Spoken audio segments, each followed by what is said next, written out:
South Carolina Senator Lindsey Graham's interview on ABC with George Stephanopoulos got bumpy when the topic of Hillary Clinton's emails came up in relation to Donald Trump's most recent indictment. Let's watch. Donald Trump has said repeatedly that he did nothing wrong. Do you believe that? Well, here's what I believe. We live in an America where if you're the Democratic candidate for president, Hillary Clinton, Secretary of State, you can set up a private server in your basement to conduct government business. And when an investigation is had about your activity, no, let me finish. But you didn't answer the question. That was ridiculous. Well, yeah, I'm trying to answer the question from a Republican point of view. That may not be acceptable on this show. Yes, I don't like what President Trump did in certain aspects. I don't like that Joe Biden had classified information on the garage. I don't like that Mike Pence carelessly took classified information. I don't like any of that. But what I don't like is a system in America where the Secretary of State, who's a Democratic candidate for president, has people take a hammer to social media devices and break them apart, apply bleach bit to a hard drive to erase emails, allow classified information to get on a felon's computer, Anthony Weiner. You haven't even mentioned that. So many liberals were talking about this clip and the kind of emotional reaction that Lindsey Graham had as a kind of a revealing moment that shows what a tough corner Republicans are in trying to defend this action. And that the deflection, in their view, to Hillary Clinton and the emotionality of Lindsey Graham's response points to how frustrating it is for Republicans to be in the position of not being able to really argue that Donald Trump didn't do something wrong. He quite obviously did do something wrong. The only defense is, but they also did things wrong as well. It's also worth noting that, of course, you can distinguish what Donald Trump did from Hillary Clinton. That's not to say that maybe Hillary Clinton shouldn't have also been prosecuted. Certainly, many Republicans wanted to lock her up. So, flip-flopping on that is also a little inconsistent. But it is also true that what Donald Trump has been accused of is willfully withholding the documents, which is very different from what any of the other people were accused of doing. So what do the Republicans do in this situation? And are they going to become exhausted over time of being put in this position where all they can really say is, but Hillary? Yeah.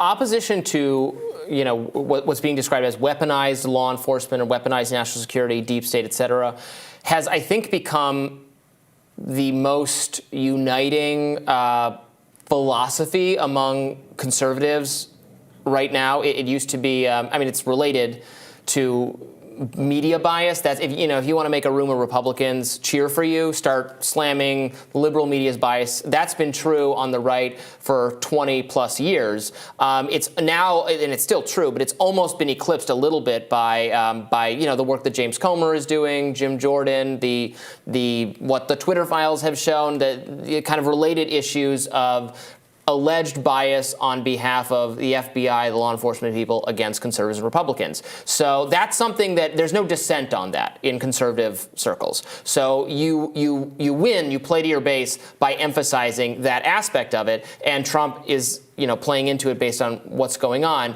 So you should continue to talk about it as Lindsey Graham is there, but what's going to be interesting, can they talk about it and can they raise all those points which there's some legitimacy to different treatment of Republicans or conservative viewpoints, maybe of Trump, without saying that, but he should still be the guy. That would be the smarter way to do it, is say it was unfair because Democrats, other people have not been treated like this, but even if you're saying that, almost concedes this as an underlying wrongdoing to what Trump's done. Yes. And then why make him the guy? You could have a guy that wouldn't put himself in that position, probably, or be less likely to. We're at the tactical phase, or the right is at the tactical phase of deciding who should be their next standard bearer. And there's a rally around Trump effect because of the perception that he's being treated unfairly. But is that a tactically sound move? But it's going to take more Republicans, more conservatives in positions like Lindsey Graham to say, I love the man, whatever, I love his policies, I think he's being unfairly pursued, but somebody else would make a more effective leader of our movement. But I'm not really hearing that from very many elected Republicans, in which case that's not what's going to happen. Trump will be the standard bearer again. Now, notably, Mike Pence did make a statement over the weekend, which was a slight diversion from the kind of Donald Trump protection team that the Republican Party has been forming over the last he has no credibility couple of with months. Conservatives. Mitt Romney has very little credibility. Sure, but that aside, we Lisa are seeing Murkowski. cracks in the armor. So we're seeing people coming out, some of these new entrants in the races, and in the race, coming out more strongly and being willing to say things that, while they agree, this is your point that you're making, while they agree that Donald Trump is the subject of a political prosecution, that at the end of the day, he did do something wrong. So this is what Mike Pence said. He said, January 6th was a tragic day in the life of this nation, and it gives me no pleasure to say it. But on that fateful day, the American people deserve to know that President Trump demanded that I choose between him and the Constitution. Well, I chose the Constitution, and I always will. President Trump was wrong then, and he's wrong now. I had no right to overturn the election. Kamala Harris will have no right to overturn the election. They're willing now to say that Donald Trump is repeatedly making a choice where he's substituting himself and his own interests in front of the interests of the American people. And now he's asking folks to do that again, and particularly jeopardize Republicans' ability to win in a general election because of demanding loyalty over his personal crimes. And even if those crimes are very small, the frustration is almost because the crimes are so small and because the motive is so unclear and what you're actually gaining from it is so de minimis, if there's anything at all, that to put us in this position for literally nothing is deeply frustrating to the rest of the Republican Party. I just don't put a lot of stock in what Mike Pence has to say because I think he's going to be a non-factor in this race.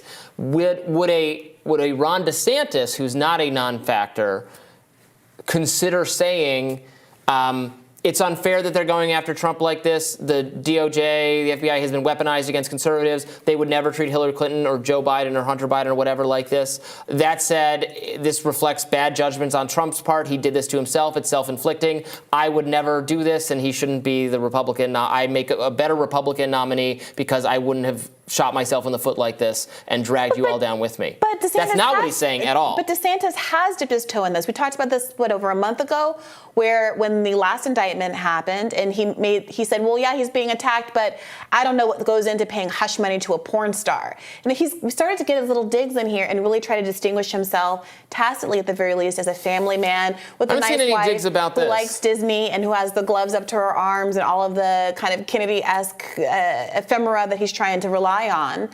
And Donald Trump, who has a much more dirty, a much kind of grittier sort of public persona. I do think that the point isn't whether or not what Mike Pence personally says matters. The point is whether or not the increasing willingness of people, of these candidates in going after Trump, represents cracks in the general shield that he's been able to rely on in the Republican Party. Interesting detail I saw reported that the other day Trump had, just to show what a fighter he is, Trump had Jimmy John's for lunch, McDonald's for dinner. He's going to need that golden toilet. More Rising right after this.